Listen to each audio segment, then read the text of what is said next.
everyone, this is Big Entertainment and we are back again, and here now we have another video for you, and we're going to talk about Beetlejuice and its box office within its opening weekend of release within cinemas and what its success means going forward. So this will cover the weekend Friday the 6th of September to Monday the 9th of September 2024.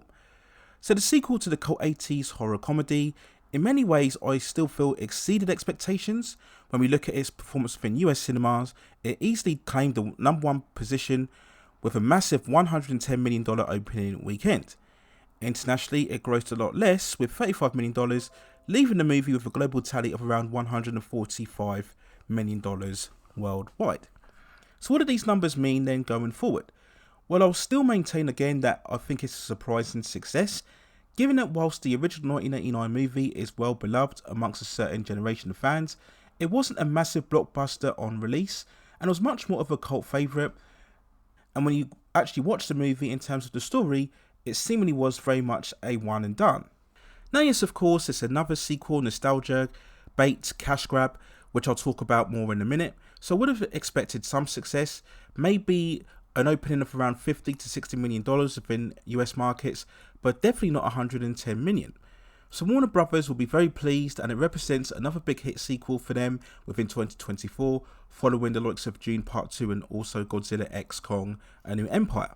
But we then talk about sequels once more, and Beetlejuice is sadly another sign of the over-reliance on nostalgia sequels and known IPs.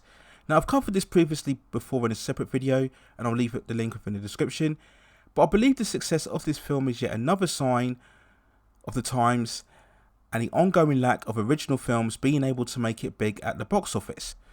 And whilst I haven't seen Beetlejuice yet, and yes, of course, I understand if people genuinely like the movie, then it deserves its success. At the end of the day, we have to make films that people and audiences will revisit once more. So in terms of that aspect, the movie has definitely done its job. But I think again, the massive opening weekend will just reinforce the belief that only these type of movies are worthy enough for any massive studio backing. Any original ideas will just get funneled through to streaming, no matter how good the critical reception. It's just too easy an option for movie studios. Why take the risk on something original when we can just take a hit or very much a beloved film from the 80s or indeed the 90s, revamp it up, spruce it up with a modern day HD sheen in a sequel, and many people will come back to watch it. In many ways, I look at the success of this movie, and to an extent, Netflix must be scratching their heads as to why exactly they didn't release Beverly Hills Cop Axel F in theatres for a limited amount of time. Certainly when we look at the trajectory of all of these sequel crash grabs, that movie itself may have found some success within cinemas for sure. But again, this is no hating on the film itself. I actually really liked the first film. I thought Michael Keaton was absolutely fantastic, and again it was a sign of director Tim Burton on the rise, and many people feel that the late 80s and early to mid 90s was when he was truly at his creative peak, and I probably do agree with that sentiment. So the success will definitely bolster well for him in any future projects that he wants to take on. Will there be a third entry within the now franchise?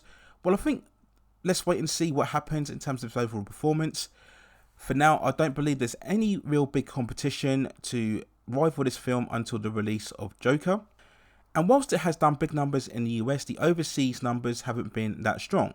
So I don't think we're going to see a $1 billion movie this time around. We're probably looking at the range of maybe 400 to 500, which I still think is great overall for the likes of Beetlejuice. And no doubt about it, the film will turn in a tidy profit for Warner Brothers, which I believe is the real ultimate goal of any movie. It doesn't necessarily have to make $1 billion worldwide, it just has to make enough so it's profitable all the way around, and that will convince the studio that they do indeed have a worthwhile investment in terms of this franchise, and we will see continuing installments of that. And I do think it's good, very much a victory run for Michael Keaton after the disaster that was the Flash movie, which of course brought back his iconic role as Batman. But then again, that wasn't his fault, that was just the overall construction of that particular project. But I do think it's great to see one of these legacy actors, of course, enjoying very large profile success at a later end of their careers. And maybe this will see an upturn in form for Tim Burton as well. As many fans and critics have pointed out, his record really in terms of the late 90s and onwards has been very patchy.